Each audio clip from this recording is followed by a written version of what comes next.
फैजल खान की मुश्किलें एक बार फिर से बढ़ने वाली हैं, क्योंकि अवैध हथियार से क्या गोली चलाई गई, ये सबसे बड़ा सवाल है। सवाल है कि क्या गोलीकांड मामले में अब खान सर को हवालात भेजा जाएगा, और तो और उनके कोचिंग सेंटर मामले में भी कहीं ना कहीं उनकी गिरफ्तारी हो सकती है, क्योंकि फायर सेफ्टी का नियम का उल्लंघन उनकी तरफ से किया गया है। हालांकि एक मामले में 30 तारीख को अहम सुनवाई होगी, जिसके बाद सवाल उठ रहा है कि क्या खान सर जल्द से जल्द जेल की सलाखों के पीछे होंगे। नमस्कार, कैपिटल टीवी का खास शो विभाग सवाल देख रहे हैं आप। मैं हूं आपके साथ हर्ष भारद्वाज। बिहार की राजधानी पटना में कोचिंग विवाद के बीच खान ग्लोबल स्टडीज के निदेशक फैजल खान और खान सर की मुश्किलें बढ़ सकती हैं, जिसके बाद कई सवाल खड़े हो रहे हैं। क्या खान सर की गिरफ्तारी होगी? सवाल यह भी पूछा जाएगा कि 30 तारीख को कोर्ट क्या फैसला देगा। कोर्ट के फैसले के बाद और कौन कौन नपेगा? खान सर के वकील ने क्या जानकारी दी? कोचिंग पर हुई फायरिंग में क्या है पूरा सच? जैसा कि हमने आपको बताया कि बिहार की राजधानी पटना में कोचिंग विवाद के बीच खान ग्लोबल स्टडीज के निदेशक फैजल खान और खान सर की मुश्किलें बढ़ सकती हैं, जिसके बाद फायरिंग केस में हथियारों को लेकर कई बड़े सवाल खड़े होने शुरू हो गए हैं। खान सर के दोनों बॉडीगार्ड द्वारा की गई फायरिंग में पुलिस ने बड़ी पड़ताल की है। सूत्रों की माने तो पुलिस ने अपनी केस डायरी में हथियार वेरिफिकेशन को लेकर बड़े बड़े खुलासे किए हैं, जिसके बारे में हम आपको आगे बताएंगे। पुलिस ने खान सर के बॉडीगार्ड तालिबर सिंह का हथियार बिहार में वैध परमिट के बिना होने का दावा ठोक दिया है। जिस हथियार से ही फायरिंग हुई थी उसके परमिट पर सवाल उठाए जा रहे हैं। वहीं दूसरी तरफ बॉडीगार्ड प्रदीप कुमार के हथियार के इस्तेमाल पर भी पुलिस ने कड़ी आपत्ति जाहिर की है। पुलिस ने अपडेटेड केस डायरी में दोनों के हथियार पर अहम बिंदु दर्ज कराए हैं। 30 जून को कोर्ट में अगली सुनवाई, क्या होगा फैसला? पटना सिविल कोर्ट ने कोचिंग संस्थान में हुई गोलीबारी की घटना से जुड़े मामले में शनिवार 27 जून को फैजल खान और खान सर की अंतरिम जमानत अवधि 30 जून तक बढ़ा दी। इस मामले में अब अगली सुनवाई मंगलवार 23 जून को होनी है। शनिवार को सुनवाई के दौरान मामले की अपडेटेड केस डायरी अदालत में पेश की गई थी और बहस के लिए सुनवाई मंगलवार 30 जून तक के लिए स्थगित कर दी गई। एक एक करके आपको बताते हैं कि कोर्ट में आखिर क्या क्या हुआ। कोर्ट में क्या क्या हुआ? कदम कुआं ने अपडेटेड केस डायरी पेश की।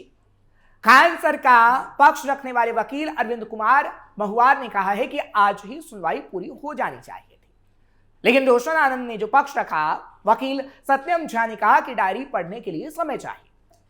कोर्ट ने जो फैसला दिया, उनकी तरफ से कहा गया कि 3 दिन का समय है और अगली तारीख 30 जून जब खान सर की गिरफ्तारी हो सकती है। हालांकि खान सर के वकील अरविंद कुमार मोहार ने बताया कि जांच अधिकारी ने मामले की अपडेटेड केस डायरी कोर्ट में पेश कर दी है। मामले में बहस के लिए मंगलवार की तारीख को मुकर्रर किया गया है और तब तक खान सर के खिलाफ किसी भी प्रकार की दंडात्मक कार्रवाई नहीं करने का आदेश प्रभावी रहेगा। हालांकि उसके बाद उनकी गिरफ्तारी हो सकती है। मामले की अंतरिम सुनवाई भी उसी दिन होने की संभावना है। मोहार ने कहा कि इस घटना से जुड़े खान सर के सुरक्षा कर्मियों के मामले को भी मंगलवार को सुनवाई के लिए लिस्टेड किया गया है। उन्होंने भी कहा कि खान सर पुलिस और जांच अधिकारियों के साथ सहयोग करें। दरअसल जून की शुरुआत में कुछ उपद्रवियों ने खान सर के कोचिंग संस्थान में तोड़फोड़ की थी और इस दौरान फैजल खान के सुरक्षा कर्मियों ने गोली चलाई थी। इस मामले में दर्ज एफआईआर में खान सर का भी नाम शामिल किया गया था। अदालत ने 9 जून को उन्हें गिरफ्तारी से राहत दे दी थी, लेकिन अब गिरफ्तारी की तलवार लटक रही है। पुलिस को मामले में क्या सबूत मिले? अब बात पुलिस की करते हैं, क्योंकि खान सर गोलीकांड की जांच के दौरान पुलिस को एक और अहम जानकारी हाथ लगी है। पुलिस सूत्रों के मुताबिक खान सर के बॉडीगार्ड तालिबार सिंह पर बिना अनुमति के उत्तर प्रदेश से हथियार लेकर बिहार आने और नौकरी करने का बड़ा आरोप लगा है। जांच में यह भी दावा किया गया है कि इस हथियार का स्थानीय स्तर पर कोई पुलिस वेरिफिकेशन नहीं कराया गया था।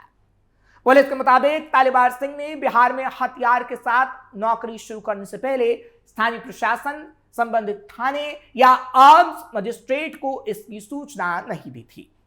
जांच एजेंसियों का कहना है कि दूसरे राज्य का लाइसेंसी हथियार लेकर किसी अन्य राज्य में पेशेवर सुरक्षा ड्यूटी करने के लिए तय कानूनी प्रक्रिया का पालन करना जरूरी होता है। इसी पहलू की जांच अभी चल रही है, जिसमें बॉडीगार्ड से लेकर खान सर फंस सकते हैं। खान सर की भूमिका पर क्यों उठे सवाल? जांच के दौरान पुलिस ने यह भी दावा किया है कि फैजल खान ने बॉडीगार्ड को अपने साथ रखा, लेकिन उसका पुलिस वेरिफिकेशन नहीं कराया। पुलिस का कहना है कि इस मामले में यह भी जांच का विषय है कि हायरिंग के समय सभी कानूनी प्रक्रियाओं का पालन किया गया था या फिर नहीं। पुलिस ने इस मामले में आर्म्स एक्ट और अन्य संबंधित धाराओं के तहत केस दर्ज कर दिया है। जांच के दौरान बरामद हथियार को भी जब्त किया गया। अब पुलिस पूरे मामले की कानूनी जांच आगे बढ़ाएगी। आगे क्या करेगी पुलिस? सूत्रों के मुताबिक जांच के अगले चरण में फैजल खान से भी अब पूछताछ की जा सकती है। पुलिस ये जानना चाहती है कि बॉडीगार्ड की नियुक्ति के समय वेरिफिकेशन आखिर फैजल खान ने क्यों नहीं कराया और हथियार से जुड़े नियमों का पालन आखिर क्यों नहीं किया गया। फिलहाल अभी पुलिस मामले की तह तक पहुंचना चाहती है। आरोपों की सत्यता का अंतिम फैसला जांच पूरी होने और अदालत की प्रक्रिया के बाद ही स्पष्ट हो पाएगा। रोशन आनंद विवाद से शुरू हुई थी पूरी कहानी। ये मामला दो कोचिंग संस्थाओं के बीच चल रहे विवाद से जुड़ा है। 2 जून 2026 को पटना के कदमकुआं इलाके में फैजल खान और फखान सर की कोचिंग पर हमला हुआ। पत्थरबाजी और झड़प की घटना में फैजल खान के 2 सुरक्षा गार्डों पर फायरिंग का आरोप लगा। पुलिस ने कदमकुआं थाने में हत्या के प्रयास यानी बीएनएस की धारा 109 समेत अन्य धाराओं में केस दर्ज किया था। इसके बाद रोशन आनंद के पक्ष से जुड़े गौरव कुमार और अभिषेक कुमार समेत अन्य लोगों को भी मामले में शामिल किया गया। रोशन आनंद को खुद वेंडलिज्म के मामले में गिरफ्तार किया गया था। उन्हें 12 दिन के बाद जमानत मिली थी, लेकिन उन्होंने कई बड़े आरोप खान सर पे लगाए थे और इन्हीं आरोपी में अब खान सर घिरते नजर आ रहे हैं और उनकी जल्द से जल्द गिरफ्तारी हो सकती है। खान सर पर रोशन आनंद सर ने क्या आरोप लगाए? जमानत के बाद रोशन आनंद ने खान सर पर गंभीर आरोप लगाए, जिसमें उनके भाई की मौत और जेल में जानलेवा हमले की साजिश का जिक्र किया गया था। खान सर के सुरक्षा गार्डों को पुलिस ने गिरफ्तार कर लिया था, वो भी जेल में है। डायरी पढ़ने के लिए समय मिलने से उनकी रिहाई की प्रक्रिया और लंबी हो गई थी। हालांकि खान सर पर जब रोशन ने कई सवाल खड़े किए हैं तो उस मामले की अब जांच चल रही है जिसमें वो घिर सकते हैं। लेकिन रोशन आनंद ने क्या कुछ कहा था और किस तरीके से खान सर पर बड़े आरोप लगाए थे वो भी आपको सुनवाते हैं। हमें जेल में भिजवाया, साजिश के तहत उसने हमें जेल में भिजवाया, साजिश के तहत उसने हमें जेल में भिजवाया और हमारे भाई की हत्या फैजल खान ने करवाई है। फैजल खान को गिरफ्तारी की मांग करेंगे। पटना पुलिस रोशन आनंद को गिरफ्तार करने के लिए पूरी सशक्त हो जाती है और फैजल खान को नेता के संरक्षण की वजह से गिरफ्तार करने में पटना पुलिस कमजोर हो जाती है। किस नेता का संरक्षण प्राप्त है फैजल खान को?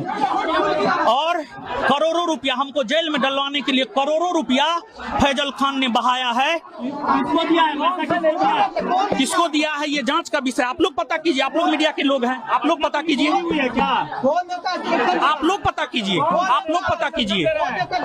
मैं नाम नहीं बता सकता हूं, लेकिन नेता का संरक्षण प्राप्त है।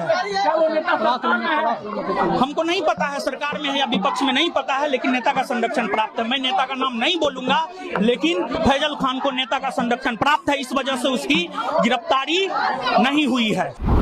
फायर ऑडिट मामले में भी फंसे खान सर।